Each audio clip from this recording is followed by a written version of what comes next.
તો સૌભાગ્ય છે, એમણે શું વાત કરી? તો ત્યાં જે પ્રસંગ બન્યો એ બંને શિષ્યોએ કહ્યું કે અમે એક પ્રશ્ન એમને કર્યો કે આપનો તો પુષ્ટિ માર્ગ છે, પછી આપના સેવકો આવા દુબળા પાતળા ક્યાં? ત્યારે મહાપ્રભુજીએ શું કહ્યું? ચૈતન્ય મહાપ્રભુ કુતૂહલતાથી પૂછ્યું. અને ત્યારે શિષ્યોએ કહ્યું કે એમણે તો એમ કહ્યું કે મેં તો આમને બહુ ના પાડી કે પાછા જાઓ, આ માર્ગમાં ન આવો, છતાંય આવ્યા તો ફળ ભોગવી રહ્યા છે. અને જ્યાં આ ફળ ભોગવી રહ્યા છે શબ્દ સાંભળ્યો, ચૈતન્ય મહાપ્રભુ એ જ સમય મૂર્છિત થઈ ગયા. ફરી બે ઘડી થઈને જાગ્યા અને પૂછ્યું, હા મહાપ્રભુજીએ શું કહ્યું? કે કહ્યું કે મેં તો ના પાડી, પણ આ માર્ગમાં આવ્યા તો એનો ફળ ભોગવી રહ્યા છે. પાછા મૂર્છિત થઈ ગયા. ત્રીજી વાર જાગૃત થયા અને ફરી પૂછ્યું, હા શું કહ્યું વલ્લભાચાર્યજીએ કે આ માર્ગમાં પડ્યા ને ફળ ભોગવીએ? અને જ્યાં મૂર્છિત થવા દા શિષ્યોએ પકડી લીધા. અરે ગુરુદેવ, આ મૂર્છિત કેમ થાવ છો? એવું તો શું કહ્યું કે જે અમે ન સમજ્યા અને જે આપ સમજી ગયા? ત્યારે ચૈતન્ય મહાપ્રભુએ કહ્યું કે મહાપુરુષોની વાણી સાધારણ નથી હોતી, એમના હાસ્યમાં પણ ઉપદેશ હોય છે. એટલે જ આપણે ત્યાં ગોકુલનાથજીના હાસ્ય પ્રસંગો ગવાય છે, કારણ કે મહાપુરુષોનું હસવું પણ કંઈક પ્રેરણા આપે છે. શું સમજાવવા માંગ્યું? ત્યારે ચૈતન્ય મહાપ્રભુએ સમજાવતા કહ્યું કે સ્વયં વલ્લભાચાર્યજી તો એટલી મોટી વાત કરી કે જેમ ગોપીજનો રાસમાં ઠાકોરજી પાસે આવ્યા હતા અને ઠાકોરજીએ કહ્યું કે તમે ઘરે જાઓ, પાછા જતા રહો, ધર્મનો ઉપદેશ કર્યો, પણ ન ગયા તો રાસનું પરમ ફળ ભોગવ્યું ગોપીજનોએ. એમ જ મહાપ્રભુજી એમ કહ્યું ઈશારાથી કે આ વૈષ્ણવને મેં કહ્યું પાછા જાઓ, પુષ્ટિ માર્ગ તો તાપ ક્લેશ અને વિરહનો માર્ગ છે, ન ગયા તો આ પરમ વિરહનું ફળ ભોગવી રહ્યા છે, એ ફલાત્મક દશાનો અનુભવ કરી રહ્યા છે મારી જોડે. અને ત્યારે એ શિષ્યોને સમજાયું કે શ્રી વલ્લભાચાર્યજી તો સાક્ષાત વિરહાનલ સ્વરૂપ છે, વિરહનું સ્વરૂપ છે. આવો ભાવ અહીંયા બતાવ્યો. આમ વિશ્રામ ઘાટ ઉપર અનેક પ્રકારની પ્રસંગો અને કથાઓ અહીંયા વર્ણન કરવામાં આવે છે આચાર્યો દ્વારા, ભગવદીઓ દ્વારા. વિશ્રામ ઘાટથી જ્યારે આપણી યાત્રા આગળ નીકળે, અનેક મંદિરો બિરાજમાન છે. જ્યારે યાત્રા કરતા હોય ત્યારે અંતર્ગ્રહી પરિક્રમા થાય મથુરાની. એક દિવસ પહેલો મુકામ મથુરામાં હોય અને મથુરાના જેટલા મંદિરો છે એ બધા મંદિરોના દર્શન કરવામાં આવે. તીર્થયાત્રાનો એ નિયમ છે કે કોઈ પણ મંદિરનું અતિક્રમણ કરીને યાત્રા નહીં કરવી. યાત્રાનો એવો નિયમ આવે છે કે વચમાં જે પણ મંદિર આવતા હોય ત્યાં વંદન જરૂર કરવા. અને વ્રજમાં સમસ્ત દેવી અને દેવતાઓ બધા જ બિરાજમાન છે. સ્વયં મહાદેવજી તો ક્ષેત્રપાલ છે મથુરાના, સ્વયં રક્ષા કરે છે. અહીંયા યાત્રા શરૂ થાય, બધા મંદિરોનું તો દર્શન આપણે ન કરી શકીએ, પણ જ્યારે સત્સંગ અમુક સમયમાં જ્યારે વિસ્તાર કરવાનો હોય તો પુષ્ટિમાર્ગી જેટલા મંદિરો આવે ત્યાં આપણે જ્યારે યાત્રા શરૂ કરીએ, રાજાધિરાજનું મંદિર શ્રી દ્વારકાધીશનું મંદિર આવે, ત્યાં દ્વારકાધીશને આપણે વંદન કરીએ. આગળ દાઉજીનું શ્રી મદન મોહનજીનું મંદિર આવે, ત્યાં મદન મોહનલાલને દંડવત કરીએ. આગળ બંગાળી ઘાટ ઉપર છોટે મદન મોહનજીનું મંદિર આવે, ત્યાં આપણે વંદન કરીએ. શ્રીનાથજીનું મંદિર આવે, શ્રી ગોવર્ધનનાથજીનું મંદિર આવે. અનેક પ્રકારના પુષ્ટિ માર્ગના મંદિરો અનેકવિધ ત્યાં બિરાજમાન છે. પ્રાચીન આચાર્યો તો મથુરામાં બિરાજતા, એટલે એ મંદિરોના દર્શન કરતા કરતા તમે જાઓ તો ત્યાં સતઘરા આવે. સતઘરા એટલે ગુસાઈજીનું ઘર. શ્રી ગુસાઈજી અડેલ બિરાજતા અને આપની ઈચ્છા વ્રજવાસ કરવાની થઈ. શ્રી ગુસાઈજીના દ્વિતીય વિવાહ થયા અને ગઢાની રાણી દુર્ગાવતી ગુસાઈજીમાં ખૂબ ભાવ રાખતા અને એમને મનમાં મનોરથ થયો કે ગુસાઈજી માટે મથુરામાં હું ઘર સિદ્ધ કરાવું. અને આ સતઘરા દુર્ગાવતી રાણીએ ગુસાઈજી માટે સિદ્ધ કરાવ્યું. સાતે લાલજી ને ગુસાઈજીએ એક એક સ્વરૂપ સેવામાં પધરાવી દીધું. જો ગુસાઈજીની વિચારધારા સાતે ઘર જુદા જુદા બાંધવાની નહોતી, ગુસાઈજીની વિચારધારા એ સદઘરા બનાવવાની હતી કે મારા સાતે લાલજી એક સાથે એક ઘરમાં બિરાજી અને સાતે સ્વરૂપની સેવા કરે. સાત સ્વરૂપ સોહામણા 8મા આખ્યાનમાં ગોપાલદાસજી સુંદર વર્ણન કર્યું છે કે કેવી શોભા ગુસાઈજીના ઘરની છે. સાતે લાલજી, સાતે વહુજી, બેટીજી અને સાતેના માથે એક એક ભગવત સ્વરૂપ બિરાજતા હોય અને એક ઘરમાં બધા સાથે રહી અને ઠાકોરજીની સેવા કરતા હોય. નિત્યપતિ ક્ષણુ ક્ષણુ શ્રી વલ્લભનો પરિવાર રસના, જે 9મા આખ્યાનમાં ગોપાલદાસજી ગાય છે. કેવી શોભા છે. સાતેને જુદા પાડવાની વિચારધારા ગુસાઈજીની નથી. ગુસાઈજીની વિચારધારા એક ઘરમાં સાથે સેવા કરે એની છે. અને આમ સતઘરા બનાવી સ્વયં ગુસાઈજી ત્યાં આવીને બિરાજ્યા છે. સુંદર રીતે સેવા થઈ રહી છે. 7 સ્વરૂપ સોહામણા, બધાના માથે એક એક ભગવત સ્વરૂપ બિરાજે છે. એકવાર ગુસાઈજી પરદેશ કરવા પધાર્યા છે. મહાવદ સાતમનો દિવસ, જેને આપણે શ્રીનાથજીનો પાટોત્સવ પણ કહીએ છીએ. ખેલના દિવસો ચાલતા હોય ને ત્યારે શ્રીનાથજીના પાટોત્સવનો દિવસ આવે, મહાવદ સાતમ. ગિરધરજી પધાર્યા છે શ્રીનાથજીના દર્શન કરવા, અને શ્રીનાથજી બિરાજે છે ગિરિરાજજીની ઉપર જતીપુરા. મૂળ મંદિર ગિરિરાજ શ્રીનાથજીનું ત્યાં છે, અને ત્યાં બિરાજે છે. અહીંયા ગુસાઈજી બિરાજમાન, એમનું ઘર છે મથુરા, અને અત્યારે ગુસાઈજી પરદેશ કરવા પધાર્યા છે, અને ઘરે સાથે લાલજી અને સાથે વહુજી છે. સ્વયં ગિરધરજી પધાર્યા છે શ્રીનાથજીના દર્શન કરવા, અને શ્રીનાથજીએ એ સમયે આજ્ઞા કરી કે ગિરધર મોકું તુમારો ઘર દેખવે આનો, કે મેં સાંભળ્યું છે કે કાકાજીનું નવું સુંદર ઘર બન્યું છે. સાંભળ્યું તો છે પણ જોયું નથી. હે ગિરધરલાલજી, મારી ઈચ્છા છે કે હું તમારી સાથે કાકાજીનું ઘર જોવા માટે આવું, ગુસાઈજીનું ઘર જોવા માટે આવું. અરે બાબા, હજી કઈ તૈયારી તો છે નહીં. શ્રીનાથજીએ કહ્યું, ઘરે આવવામાં કઈ તૈયારી કરવાની? ગુસાઈજીનું ઘરે મારું જ તો ઘર છે. અને એમ એ સમયે કહેવાય છે કે ગિરધરજીએ શ્રીનાથજીનું સ્વરૂપ કેવું છે, કેટલું મોટું. પોતાના ખભા ઉપર શ્રીનાથજીને પધરાવે, અને પર્વત પરથી ખભા ઉપર પધરાવી અને ગિરધરજી ચાલ્યા શ્રીનાથજીને લઈ. અને ત્યાં સમાચાર મોકલાવ્યા મથુરા કે અરે સ્વયં શ્રીનાથજી આપણા ઘરે પધારી રહ્યા છે, અને સાથે લાલજીઓનો આનંદ માતો નથી. વહુજી બેટીજીઓ દોડા દોડ કરીને તૈયારીઓ કરે છે. અરે શ્રીનાથજી આપણા ઘરે પધારે છે. આનંદનો પાર રહ્યો નથી. કોઈ કે હું આ ધરાવું, આ રોગાવું, આ સમર્પિત કરીશ. અને ઉતાવળે પધાર્યા, અને ઉતાવળમાં બીજું કંઈ હતું નહીં, એટલે રોટલી બનાવી હતી વહુજીએ, એના પર ઘી ચોપડીને ખાંડ ભોરકાવી, એટલે એને કહેવાય ખરમંડાની સામગ્રી. આજે પણ મહાવત સાતમ હોય ત્યારે શ્રીનાથજી બાવાને ખરમંડાની સામગ્રી આ રોગાવવા. એટલે શ્રીનાથજી પધાર્યા. અરે આપણા ઘરે શ્રીનાથજી પધાર્યા છે, કેવો આનંદ આપણા ઘરે ભગવત સ્વરૂપ બિરાજે, એનો આનંદ વૈષ્ણવને કેવો હોય. તો વલ્લભ કુલને શ્રીનાથજી પધારે તો કેવો આનંદ હોય. બધા જ વહુજી બેટીજી કળશ લઈને આવી ગયા, શ્રીનાથજીનો જયઘોષ કરવા લાગ્યા. વાતે ગાતે શ્રીનાથજી બાવાને પોતાના ઘરે પધરાવ્યા છે. ખેલના દિવસો ચાલે છે, ખેલની બધી જ તૈયારીઓ કરી રાખી છે. હાથમાં ગુલાલ, અબીર, ચંદન, ચોવા, પિચકારીઓ કે સુડાના રંગથી ભરી રાખી છે. પ્રભુને આખો ખેલનો સાજ સિદ્ધ કરી રાખ્યો છે. શ્રીનાથજી બાવાને પધરાવ્યા છે, અને હજી લાલજીઓ ખેલાવે એના પહેલા તો શ્રીનાથજી બાવાની મુઠ્ઠી બંધ હતી, એમાંથી લીધો ગુલાલ, અને શ્રીનાથજીએ લાલજી પર નાખ્યો, અને ચારે બાજુ હોરી હે, અને ખેલનો ગોપાલ ગુલાલ હમારી आँखिन में जिन डारो जो लाल गोपाल गुलाल हमारी आँखिन में जिन डारो जो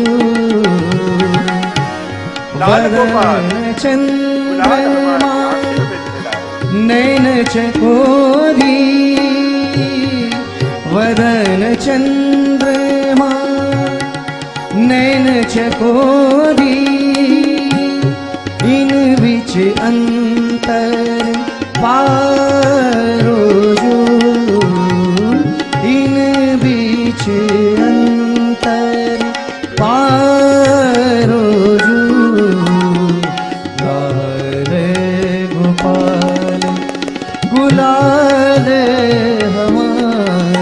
શ્રીનાથજી બાવા હોરી ખેલ ખેલી રહ્યા છે, સાથે લાલજી, વહુજી, બેટીજી સાથે ધન્યતા અનુભવ કરી રહ્યા છે.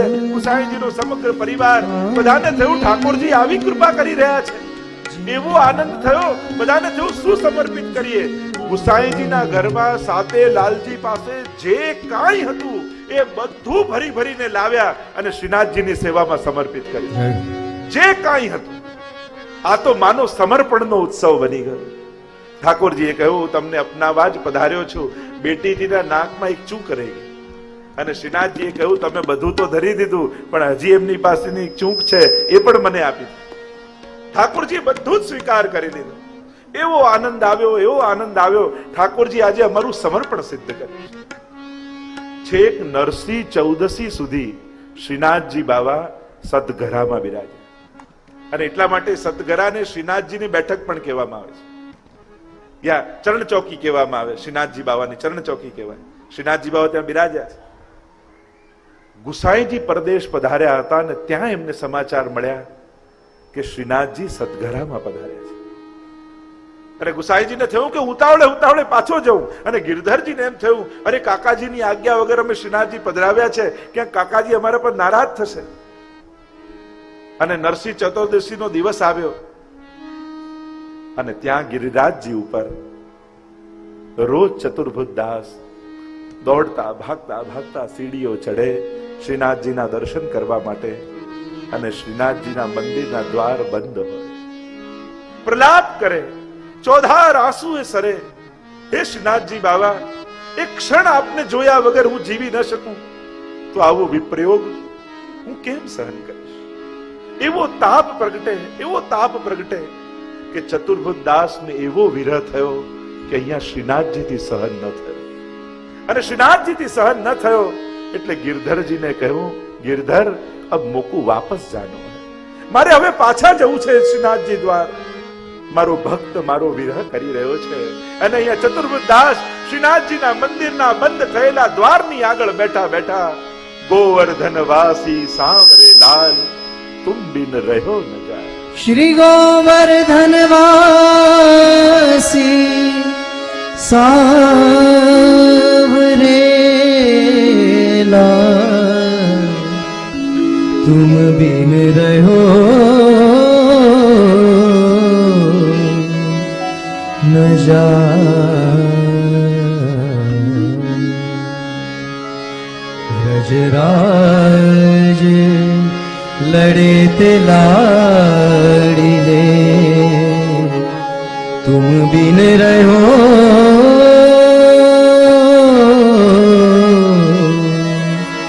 न जाए. હે ગોવર્ધન નાથ, હે પ્રાણ પ્રિય, આપને જોયા વગર હું કેમ જીવીશ. આ આંખોને આપને જોવાની આદત પડી છે. જેમ એક માછલીને જલથી બહાર કાઢો, એ જલ વગર તડપે, એમ અમારા નેત્ર રૂપી મત્સ્ય એ તો આપના રસ સાગરમાં ડૂબનારા છે, એના સહારે જીવનારા છે. અમે કેમ જીવીશું પ્રભુ, પાછા પધારો. दर्शन को नैनात पेलार, बचन सुनन को कान, मिलवे को हियरात पे, मेरे जी के जीवन प्राण. ब्रजराज लड़े ते लाड़ी ले, तुम बिन रहो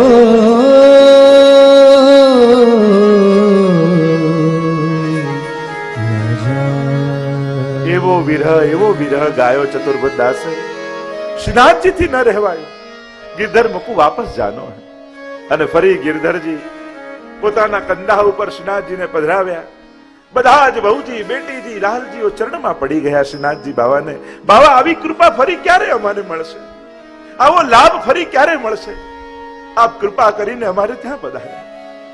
સર્વસ્વનું સમર્પણ કરી દીધું. લાલજી પોતાના સૌભાગ્ય માટે ગદગદિત થઈ રહ્યા છે કે શ્રીનાથજી બાવાએ આ ગુસાઈજીનો પરિવાર પોતાનો પરિવાર કરીને જાણ્યો, પોતાનું ઘર કરીને જાણ્યું.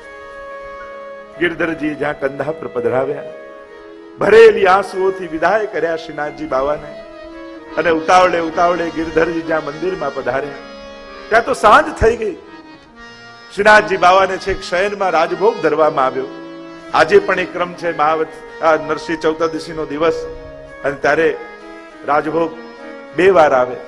ત્યારે 2 વાર આરોગ્યા શ્રીનાથજી બાવા અને અહીંયા ગુસાઈજી પધાર્યા. બધોય સમાચાર મળ્યો કેવી શ્રીનાથજી બાવાએ કૃપા કરી. ગુસાઈજીના નેત્રો ભરાઈ આવ્યા. અરે આપણા ઉપર શ્રીનાથજી બાવાની કેવી કૃપા છે આ વલ્લભ પરિવાર પર. શ્રીનાથજી બાવાએ પોતાનું ઘર જાણી, પોતાના બાળકો જાણીને કૃપા કરી છે. એવું આ દિવ્ય સ્થાન, આ સતગરાનું સ્થાન છે. એટલે જ્યારે પણ મથુરા જાઓ, બાકી બધે ભલે જાઓ, પણ સતગરા દંડવત કરવા જરૂર જજો. એ આપણા બધાનું ગુરુ ઘર છે. આ ગુરુનું ઘર છે. કારણ કે જ્યારે શ્રીનાથજી બાવા સ્વયં એમ કહેતા હોય કે ભોગ શ્રૃંગાર યશોદા મૈયા શ્રી વિઠ્ઠલનાથ કે હાથ કો ભાવે, રહ્યો મોહે શ્રી વલ્લભ ગ્રહ ભાવે, એમ જ્યારે શ્રીનાથજી બાવા સ્વયં કહેતા હોય તો એ ઘર, એ ગુસાઈજીનું ઘર એ સતગરા છે. ત્યાં આપણે બધા જ મનોમન શ્રીનાથજી બાવાના ચરણ ચોકીને વંદન કરીએ, ગુસાઈજીને વંદન કરીએ, સાથે લાલજીઓને વંદન કરીએ, જેમના ઉપર શ્રીનાથજી બાવાની આવી અસીમ કૃપા છે. યાત્રા ત્યાંથી જ્યારે આગળ વધે, અનેક સ્થાનો મથુરાના, અને ત્યાં બહુ પ્રધાન એક સ્થાન મથુરા નગરીનું, અને એ છે શ્રી કૃષ્ણનું પ્રાગટ્ય સ્થાન, જન્મ સ્થળે, જ્યાં કેશવરાયજીનું મંદિર છે. એ કેશવરાયજીના મંદિરમાં આપણે બધા વંદન કરીએ મનોમન. કહેવાય છે કે વજ્રનાભજી ભગવાનના પરપૌત્રએ પ્રભુની આ જન્મસ્થળીમાં સુંદર મંદિર સિદ્ધ કરી અને કેશવરાયજીનું સ્વરૂપ ત્યાં પધરાવ્યું હતું. આ એ જ સ્થાન છે જે સ્થાન ઉપર વસુદેવજી અને દેવકીજીને કારાગૃહમાં રાખ્યા હતા. ત્યાં કંસની જેલ પણ છે. અને જ્યારે પ્રભુને પધારવાનો સમય આવ્યો, તમદ્ભુતમ બાલકમંબુજે ક્ષણમ ચતુર્ભુજમ શંખ ગદા દુદાયુધમ શ્રીવત્સલક્ષ્મમ ગલશૌભિકૌસ્તુભમ પીતાંબરમ સાંદ્ર પયોદ સૌભગમ. એ મધ્યરાત્રિનો સમય, જ્યારે ગ્રહ નક્ષત્રો અનુકૂળ થયા, મંદ મંદ વાયુ વાવા લાગ્યો, ગંધર્વો કિન્નરવો અપ્સરાઓ નૃત્ય કરવા લાગી છે, અને એ મધ્યરાત્રિના સમયે આ અદ્ભુત બાલકનું પ્રાગટ્ય થયું છે. બોલો કૃષ્ણ કનૈયા લાલ કી જય. ઇતિહાસમાં અનેક લાંબો ઇતિહાસ છે. કેટલી વાર યવનો દ્વારા એ મંદિરો તૂટ્યા, ફરી કેટલી વાર રાજાઓ દ્વારા બનાવવામાં આવ્યા, લાંબો ઇતિહાસ છે. પણ આપણે લૌકિક ઇતિહાસમાં પડવા કરતા ભગવદ લીલાનું ચિંતન એ આપણા બધા જ માટે કલ્યાણકારી કહેવાય. આ એ પરમ પાવન ભૂમિ છે જ્યાં ઠાકોરજીનું પ્રાગટ્ય થયું છે. શ્રી મહાપ્રભુજીના મતે તો ગોકુલ અને મથુરા બંને જગ્યાએ પ્રાગટ્ય છે. એક ધર્મ સ્વરૂપ, બીજું ધર્મી સ્વરૂપ. પણ આ એ સ્થળ, અને ત્યાં વસુદેવ દેવકીને એમનું પુનર્જન્મનું યાદ અપાવ્યું છે. પ્રશ્ની અને ગર્ભ સુત અને જે વાત કરી કે પૂર્વજન્મમાં આપે મારા જેવો પુત્ર થાય એવી યાચના કરી હતી, અને મારા જેવું બીજું કોણ, એટલે હું સ્વયં પોતે પ્રગટ થયો છું. તમ અદ્ભુતમ બાલકમ, બ્રહ્માજી જેના બાલક છે એવા આ બાલક છે. અને કૌસ્તુભ મણિ ધારણ કરેલા પ્રભુએ ત્યાં વસુદેવજીને આજ્ઞા કરી કે આપ હવે મને ગોકુલ પધરાવીને જાઓ. અને જ્યાં ઠાકોરજીને માથે પધરાવ્યા બધા દ્વાર ખુલી ગયા. એટલે જ યાદ રાખજો, પુષ્ટિ માર્ગમાં શબ્દ છે, અમે પુષ્ટાવીને તમારા ઘરે ઠાકોરજી નથી પધરાવતા, અમે પુષ્ટાવીને તમારા ઠાકોરજી તમારા માથે પધરાવીએ છીએ. એટલે જ વૈષ્ણવને પૂછાય તમારા માથે કયું સ્વરૂપ બિરાજે છે. આપણે વાત કરતા હોય તો પૂછીએ ને, તમારા માથે કયું ભગવત સ્વરૂપ બિરાજે છે. ઘરે પધરાવવામાં અમને રસ નથી, તમારા માથે ઠાકોરજી પધરાવવામાં રસ છે. અને માથે પધરાવા એટલે તમને શરણે લેવા. તમારો ભાર ઠાકોરજી નથી, તમારો આનંદ ઠાકોરજી છે. એટલે આનંદસ્ય હરેર લીલા, પ્રભુની લીલા તો આનંદાત્મક છે. એના થઈને જીવવું એને કહેવાય ઠાકોરજી માથે પધરાવા. કે હવે આ બુદ્ધિની ઉપર મેં કૃષ્ણને પધરાવ્યા છે, હવે એ જેમ ચલાવશે એવી મારી બુદ્ધિ ચાલશે. જે ગીતાજીમાં ભગવાને કહ્યું, મહ્યેવ મન આધત્સ્વ મયી બુદ્ધિમ નિવેશય, તારી મન બુદ્ધિ મને આપી. અને એટલા માટે પુષ્ટિ માર્ગનો આ વિશેષ શબ્દ, કારણ કે જ્યારે વસુદેવજીના માથે ઠાકોરજી આવ્યા તો આપમેળે બેડીઓ ખુલી ગઈ, બધેથી રસ્તા મળી ગયા. એમ જેના માથે ઠાકોરજી બિરાજે એને જીવનમાં બધેથી રસ્તા મળી જાય. અને એટલા માટે તમે પુષ્ટિ માર્ગીય વૈષ્ણવ છો તો ખાસ તમને કહીશ, તમારું ઘર ઠાકોરજી વગરનું ન રાખતા. કારણ કે તમને ઠાકોરજીએ ઘર તમે એને પધરાવી શકો એટલા માટે જ આપ્યું છે. દરેકના ઘરે ભગવત સેવા અવશ્ય બિરાજવી જોઈએ. એક ખૂણો એવો હોવો જોઈએ કે જ્યાંથી પસાર થાવ તો તમારું માથું નમે, તમને ભગવાન યાદ આવે એવી જગ્યા ઘરમાં હોવી જોઈએ. એક ખૂણો એવો, આપણે બેસવાની જગ્યા હોય, સુવાની જગ્યા હોય, જમવાની જગ્યા હોય, તો માથું ઝુકાવવાની પણ એક જગ્યા હોવી જોઈએ કે જ્યાં જઈને માથું નમે, જ્યાં જઈને મારો અહંકાર ઓગળે, જ્યાં જઈને મને મારી વૈષ્ણવતા યાદ આવે. એવો એક ખૂણો ઘરમાં ન હોવો જોઈએ. ઘણા લોકો કે સેવા તો પધરાવી છે, પણ અમને એમ લાગે કે પછી કંઈક અપરાધ થઈ જાય, દોષ થઈ જાય, ભય લાગે. અરે બચાવનારો નથી ત્યાં સુધી ડરવાનું છે. બચાવનારો ઘરે આવી ગયો, હવે કોનો ડર? હવે શેનાથી ડરવાનું? જેને ભગવાન નથી એને ડરવાનું કે મારી રક્ષા કોણ કરશે. પણ જેના ઘરે ઠાકોરજી છે એને તો નિર્ભય થઈને ફરવાનું. હું તો ઘણી વાર નથી કહેતો કે બેંકમાં બેલેન્સ વધારે હોય તો એ લોકો માથું છાતી ફૂલાવીને ભરતા હોય, ઘણા પડ્યા છે. અરે રવિવારે તો બેંક બંધ હોય તોય ફૂલાવીને ફરે. તારે તો જોઈતા હોય તો ના મળે. તો વિચાર કરો, જેના ખાતામાં લક્ષ્મી હોય એ આટલું માથું ફૂલાવીને ફરતો હોય, તો જેના ઘરે ઠાકોરજી હોય એને તો કેવું માથું ઊંચું રાખીને ફરવું જોઈએ. તો આપણા ઘરે પ્રભુ બિરાજે છે, લક્ષ્મીનો નાથ બિરાજે છે. એ વાતનું ગૌરવ અને આનંદ આપણને બધાને હોય. આપણે ડરીએ છીએ અપરસથી, તો અપરસ પ્રભુ માટે છે, પણ અપરસને કારણે પ્રભુ કાઢી નાખો ઘરેથી તો એ તો મૂર્ખતા કહેવાય. અને એટલા માટે ઘરે પધરાવો, ભલે મિશ્રી ભોગ ધરજો, પણ આપણું ઘર ઠાકોરજી વગરનું ન હોવું જોઈએ. અને સીધી સાદી વાત મહાપ્રભુજી આપણને કહી, કૃષ્ણ સેવા સદા કાર્યા માનસી સા પરામતા. તો કહ્યું કે સેવાથી મળશે શું? તતઃ સંસાર દુઃખસ્ય નિવૃત્તિ બ્રહ્મબોધનમ. એનાથી શું થશે? તો મહાપ્રભુજી કહે એનાથી તમારા સંસારના બધા દુઃખો જતા રહેશે અને બ્રહ્મનું બોધ થશે. અને એટલા માટે આ એ ભૂમિ છે જેની ચર્ચા હું કરી રહ્યો છું, કેશવરાયજીનું મંદિર. એમ કહેવાય છે, વાર્તામાં એનું પ્રમાણ મળે છે કે ગુસાઈજી આ સતગરામાં જ્યારે બિરાજતા તો એમનો નિયમ હતો રોજ યમુનાજીમાં સ્નાન કરી અને કેશવરાયજીના દર્શન કરવા માટે આપ જતા. એવો નિત્યનો નિયમ એમનો હતો. અને આપણે ત્યાં ગોવિંદાસ આદિની વાર્તા પણ આવે છે કે સ્વયં આજ્ઞા કરી હતી કે તમે કેશવરાયજીની સેવામાં રહો અને તેમની સેવા કરતા. એવા અનેક પ્રમાણો આપણે ત્યાં મળે છે. તે કેશવરાયજીને આપણે બધા જ વંદન કરીએ, જે પ્રભુની પ્રાગટ્ય ભૂમિમાં બિરાજે છે. આગળ પરિભ્રમણ કરતા કરતા અનેક સુંદર સ્થળો, તીર્થો, પ્રાચીન સ્થાનો ત્યાં આવે છે. એ દરેક જગ્યાએ વંદન આપ કરતા કરતા આપણી યાત્રા આગળ વધે. ત્યાં આગળ જાઓ તો એક દુર્વાસા ઋષિનું આશ્રમ આવે છે મથુરા પાસે. એ દુર્વાસા મુનિ, એવી કથા કહેવાય છે કે જ્યારે એકવાર ગોપીજનોએ ઠાકોરજીને મળવા માટે બોલાવ્યા અને પ્રભુ બહુ મોડા આવ્યા ત્યારે ગોપીઓએ પૂછ્યું કે આજે આપને વાર કેમ થઈ? તો પ્રભુએ કહ્યું કે આજે મારા ગુરુદેવ આવી અહીંયા મુકામ કર્યો છે, યમુનાજીના કિનારે વસ્યા છે. તો કે આપના ગુરુ કોણ? આપ તો કૃષ્ણમ વંદે જગતગુરુ. કે આ મારા ગુરુ છે દુર્વાસા ઋષિ. અને એમની પાસે ગયો હતો એટલે મોડું થયું. ગોપીજનોને થયું કે આ નટખટ કનૈયો ક્યાંય કોઈની પાસે જઈને બેસે એવો છે? પૂછીએ તો ખરા કોણ છે, ક્યાં છે? અચ્છા, તો એ ક્યાં નિવાસ કરે છે? બસ યમુનાજીને પાર એમનો આશ્રમ છે ને ત્યાં હું ગયો હતો. ગોપીજનો થયું અમારે તારા ગુરુને વંદન કરવા જવું છે. તો કે ભલે આપ પધારો, પણ શું કરીએ, શું લઈને જઈએ? તો કે એમના માટે ભોજન સિદ્ધ કરીને જાઓ. સુંદર સુંદર ભોજન સિદ્ધ કરાવ્યા, પણ જ્યાં જવા જાય ત્યાં તો યમુનાજીમાં ખૂબ જલ. ઠાકોરજીને પૂછવા લાગ્યા ગોપીજનો કે અરે અમે પાર કેમ નીકળીએ? ત્યારે ઠાકોરજીએ કહ્યું તમે યમુનાજી પાસે જઈને ઉભા રહેજો અને એટલું બોલજો કે જો કૃષ્ણ બાલ બ્રહ્મચારી હોય ને નિર્વિકારી હોય તો અમને યમુનાજી માર્ગ આપે. ગોપીજનોને થયું અમારા સાથે રાસ કરનારો એ નિર્વિકારી, એ બાલ બ્રહ્મચારી. ઠાકોરજી કે કહીને તો જોજો. યમુનાજીમાં પૂર આવેલું છે. નજીક જઈને ગોપીજનોને થયું કે રસ્તો કેમ મળે? નિકટ જઈ યમુનાજી પાસે જઈને એટલું બોલ્યા જો કૃષ્ણ બાલ બ્રહ્મચારી હોય અને નિર્વિકારી હોય તો એ યમુનાજી અમને માર્ગ આપો. અને જ્યાં આટલું બોલ્યા ત્યાં યમુનાજીએ રસ્તો કરી આપ્યો.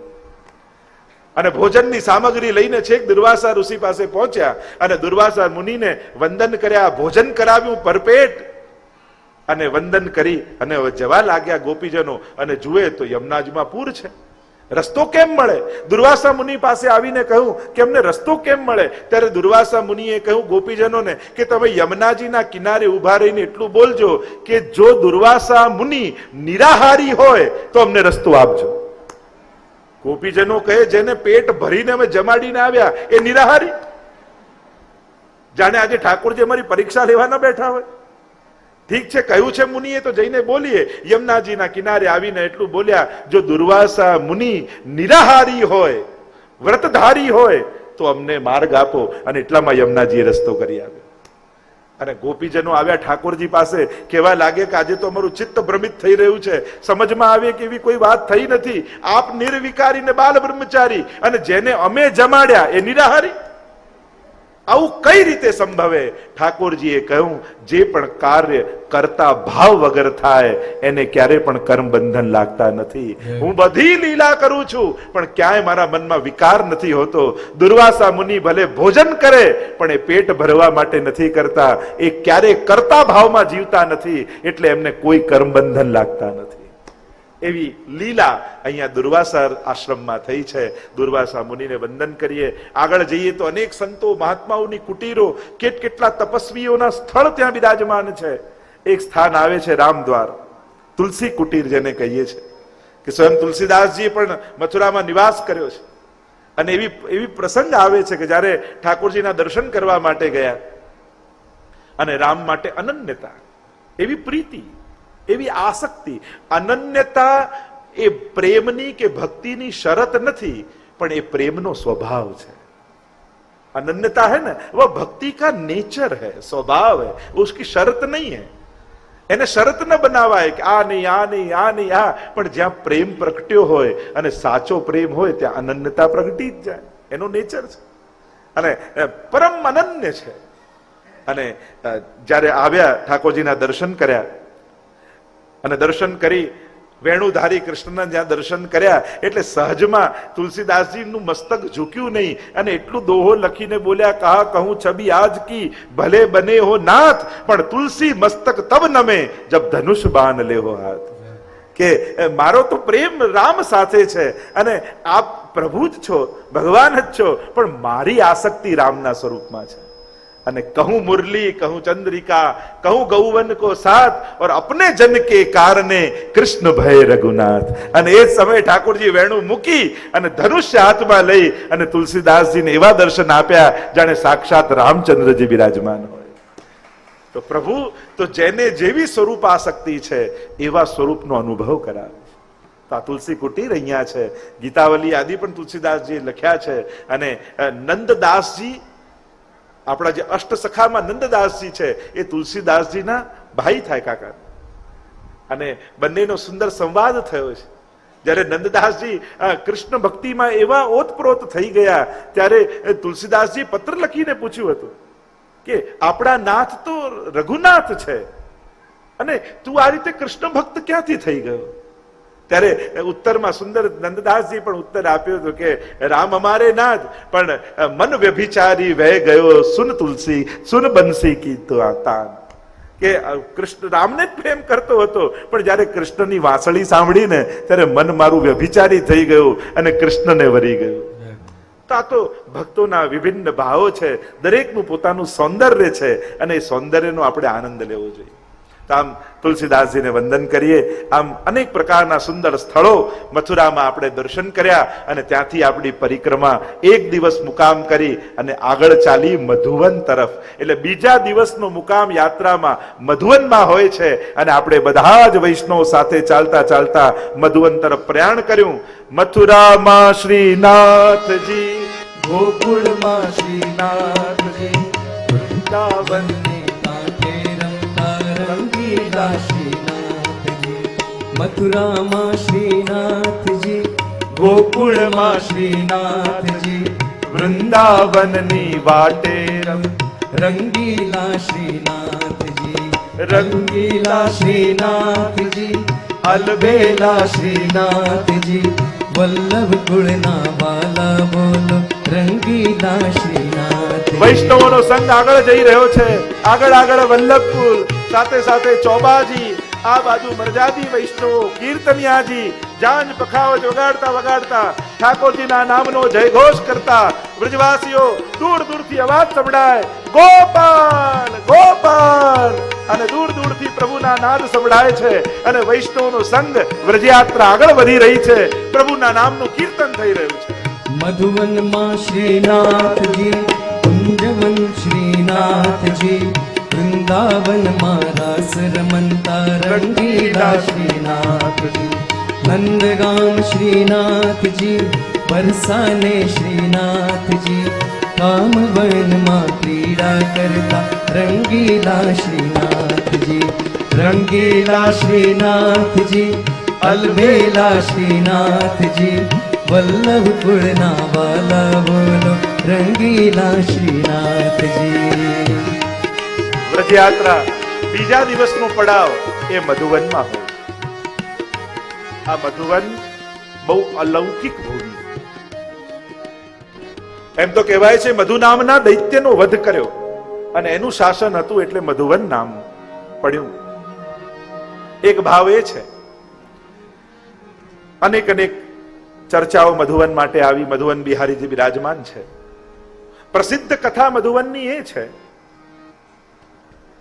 જે ભાગવતજીમાં જેનો ઉલ્લેખ મળે છે મધુવનનો, પ્રસિદ્ધ કથા ધ્રુવજીની છે.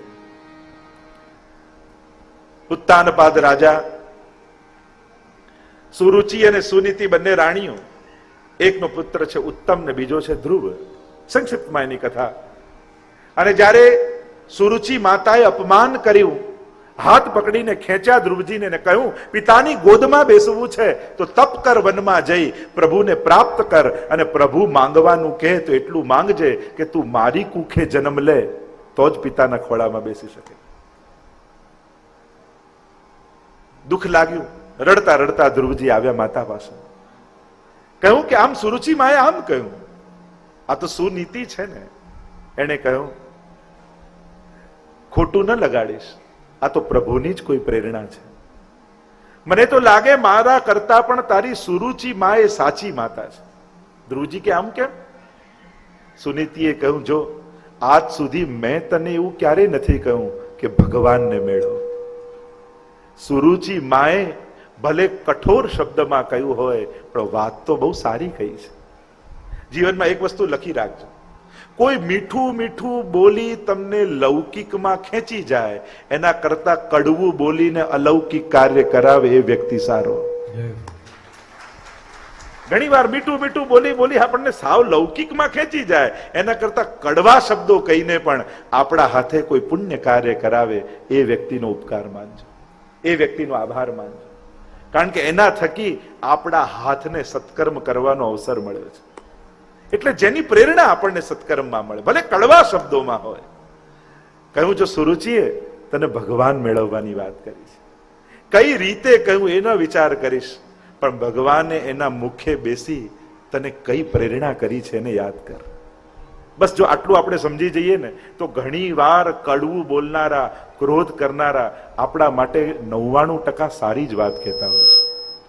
લગભગ જોશો તો એ કડવું બોલનારા કંઈક આપણા માટે તો સારું જ કહેતા હોય છે. આપણે એના ટોનને યાદ રાખીએ છીએ પણ એની વાતને યાદ નથી રાખતા. એના શબ્દોને વિચાર કરશો તો ઉત્તમ વિચાર આવશે. વૈષ્ણવની વૃત્તિ કેવી હોય? જો સાધારણ માણસ કરતા વૈષ્ણવ કઈ રીતે જુદો પડે? વૈષ્ણવ ખરાબ સંજોગો અને ખરાબ પરિસ્થિતિમાં પણ ભગવાનની કૃપાને જોઈ શકે છે. આ વૈષ્ણવી વૃત્તિ છે. સારા ઘટના અને સારા સંજોગોમાં તો ભગવાનની કૃપા બધાને દેખાય, બધાને સમજાય, પણ વૈષ્ણવ એ છે જે વિપરીત સંજોગોમાં પણ ભગવાનની કૃપા અને ભગવાનનો છુપાયેલો પ્રેમ જોઈ શકે છે. यहां भी मेरे प्रभु मुझ पर कृपा ही कर रहे हैं, यहां भी प्रभु मुझ पर अपना प्रेम जता रहे हैं. ये एहसास वैष्णव को होता है. તો ધ્રુવજી ને માએ કહ્યું અને નીકળ્યા ઘરેથી અને એટલામાં નારદજી મળ્યા. અહીંયા ધ્રુવ ટીલા કરીને સ્થાન છે મધુવનમાં. અને નારદજી મળ્યા. નારદજી દ્વાદશાક્ષર મંત્ર ઓમ નમો ભગવતે વાસુદેવ એ દ્વાદશાક્ષર મંત્ર આપ્યો ધ્રુવજીને અને કહ્યું કે મધુવનમાં જઈને તપ કર. સ્વયં નારદજી આ સ્થાન ધ્રુવજીને બતાવ્યું. કારણ આ સ્થાન એવું છે, નારદજીએ કહ્યું કે ત્યાં સદાય પ્રભુનું સાનિધ્ય છે. સન્નિહિતો હરિ, પ્રભુનું સદાય ઠાકોરજીનો અખંડ વાસ આ મધુવનમાં છે, એમ સ્વયં નારદજીએ કહેલું છે. અને ચાલ્યા છે ધ્રુવજી. ધ્રુવ ટીલા પર આવીને તપ કરે છે, અને તપ કરતા કરતા એક પગ પર બીજો પગ ચડાવી અને જ્યાં શ્વાસોએ રોકી લીધી, ત્રિલોકની શ્વાસો રોકાવા લાગી અને ધ્યાનમાં પરમાત્મા આવ્યા. ધ્રુવજી પ્રસન્ન થઈ ગયા અને એટલીમાં થોડી વારમાં અંતર ધ્યાન પ્રભુ થઈ ગયા. વ્યાકુળ બનીને જ્યાં ધ્રુવજીએ નેત્રો ખોલ્યા, જો જુએ તો જે ધ્યાનમાં પરમાત્મા હતા એ જ સામે ઉભેલા દેખાયા. ધ્રુવજી બોલવા માંગે પણ બોલી નથી શકતા, અને પ્રભુના હાથમાં શંખ હતો, એ ધ્રુવજીના ગાલ પર લગાડ્યો. और जहां ध्रुवजी के गाल पर शंख लगाया, वहीं ध्रुवजी के मुख से वाणी स्फुटित हुई. योऽन्तः प्रविश्य मम वाचमीमां प्रसुप्तां संजीवयत् अखिल शक्तिधर स्वधाम्ना अन्यांश्च हस्त चरण श्रवणत्व गादिन प्राणान नमो भगवते पुरुषाय तुभ्यम. हे प्रभु, मैं आपको वंदन करता हूं. सुंदर स्तुति ध्रुवजी ने की है. ये वो स्थान है मधुवन. इसीलिए देखो, पहला એ સમયમાં પ્રાચીન કાળમાં શ્રી યમુનાજી મધુવનમાંથી થઈને વહેતા હતા. હવે જ્યારે જેમ ભૌગોલિક પરિસ્થિતિઓ બદલાઈ અને યમુનાજી દૂર આવી ગયા, પણ એ સમયે મધુવનમાંથી થઈને શ્રી યમુનાજી વહેતા હતા. અને મધુવનમાં યમુનાજીના કિનારા ઉપર ધ્રુવજીએ તપ કરેલું. અને એટલે જ તો યમુનાષ્ટકમાં મહાપ્રભુજીએ કહ્યું ને, અનંત ગુણ ભૂષિતે शिव विरंचिते वस्तुते घनाघन निभेसड़ा ध्रुव पराशरा विष्टदे. ध्रुवजी और पराशर को अभिष्ट फल देने वाली श्री यमुना जी है. આપણે માનીએ કે એના તપથી ધ્રુવજી પર પ્રભુ પ્રસન્ન થયા.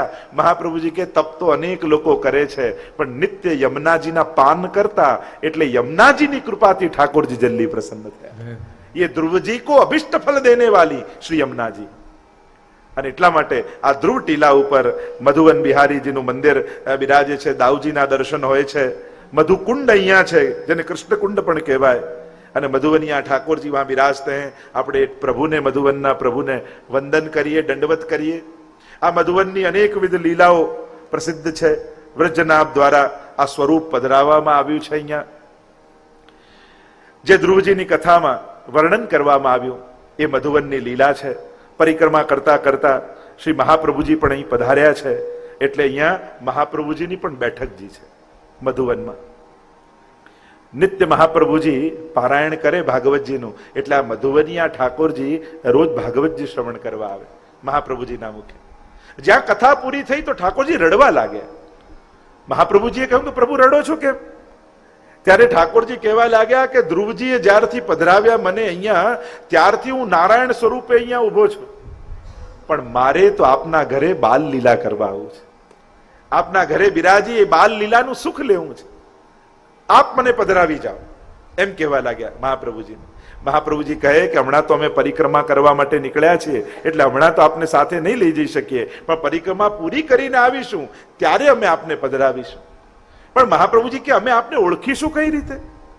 ત્યારે ઠાકોરજી કહે હું આપને નિશાની બતાવું. વલ્લભ ઘાટ ઉપર જ્યારે આપ ગોકુલમાં બિરાજ્યા હશો ત્યારે સામે પાર એક ભેખડ ખસશે અને એમાંથી ચતુર્ભુજ સ્વરૂપે હું પ્રગટ થઈશ, અને ત્યારે આપ મને આપને ત્યાં પધરાવી જજો અને બાલ લીલાનું સુખ મને આપજો.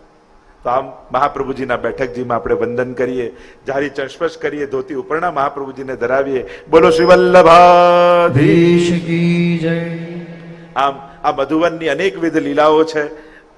એમ કહેવાય છે કે એક વાર નંદ બાબાએ મધુમંગલ નામના સખાને કહ્યું કે અરે મને યાત્રા કરવા કોઈ તીર્થમાં લઈ જા. અને મધુમંગલ નંદ બાબાનો હાથ પકડી અને યાત્રા કરાવવા માટે નીકળ્યો. તો યાત્રા કરાવવા માટે મધુવનમાં લઈને આવ્યો. નંદ બાબાએ કહ્યું કે આ મધુવન કોઈ થોડી તીર્થ છે, અહીંયા લઈને કેમ આવ્યો? ત્યારે મધુમંગલે કહ્યું કે મધુવન તો બહુ મોટું તીર્થ છે. નંદ બાબા કે ના ના, મને ખબર છે, ગાયો ચરાવવા અમે પણ નાનપણમાં અહીંયા આવતા. આ તો ગાયો ચરાવવાની જગ્યા, આ કયું તીર્થ? એટલામાં નંદ બાબાએ સામે જોયું તો એક કાળા રંગનું ગધેડું ગર્ધબ મધુવનની ધૂળમાં આળોટી રહ્યું છે. ગર્ધબ આળોટી રહ્યું છે. અને જ્યાં આળોટ્યું ત્યાં સફેદ થઈ ગયું. આશ્ચર્ય થયું નંદ બાબાને કે આ ગર્ધબ કોઈ સાધારણ નથી લાગતું, કોઈ દૈવી જીવ લાગે છે, કોઈક વિશેષ વ્યક્તિ લાગે છે. ત્યારે પૂછ્યું મધુમંગલને કે આ ગર્ધબ છે કોણ? ત્યારે એણે કહ્યું કે આ બીજું કોઈ નહીં, આ સ્વયં પ્રયાગરાજ છે, પ્રયાગ તીર્થ છે. પૂછ્યું કે આપ કોણ છો? ત્યારે ગર્ધબે પોતાનો પરિચય આપતા કહ્યું કે હું પોતે પ્રયાગરાજ તીર્થ છું. બધા મારી અંદર સ્નાન કરવા માટે આવે છે અને પોતાના બધા જ પાપો મારી અંદર મૂકી જાય છે અને એને કારણે હું આખો કાળો થઈ ગયો છું. અને મારી અંદર જ્યારે પાપ આટલા મુકાય ને હું કાળો થઈ જાઉં ત્યારે હું વ્રજમાં આવું, મધુવનમાં આવું. અને મધુવનમાં ઠાકોરજી અને સ્વામીજી રોજ પધારે છે અને એમના ચરણોનો સ્પર્શ અહીંયા થાય છે. અહીંયા નિત્ય વ્રજભક્તો વિહાર કરે છે, એમની ચરણ ધૂલી અહીંયા છે. એટલે અહીંયા હું આળોટું એટલે કાળામાંથી સફેદ થઈ જાઉં અને બધા પાપોમાંથી હુંય મુક્ત થઈ જાઉં છું. સ્વામીજી પ્રભુના મહારાસના દર્શન કરતા હતા અને સ્વામીજીને ભૂલ સમજાઈ કે પ્રભુ મારો અપરાધ છે, કારણ કે હું રાસનું સમાધિમાં ધ્યાન તો કરતી હતી પણ વ્રજભક્તો વગર કેવલ આપના સ્વરૂપનું ધ્યાન કરતી હતી. અને મને સમજાઈ ગયું છે કે વ્રજભક્તો વગર તો કૃષ્ણ પણ અધૂરા છે.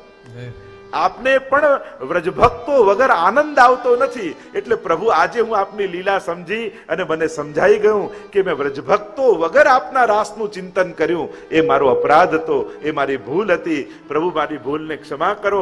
હવે જ્યારે ચિંતન કરીશ તો આપના લીલા પરિકર સહિત આપના સ્વરૂપના ચિંતન કરીશ.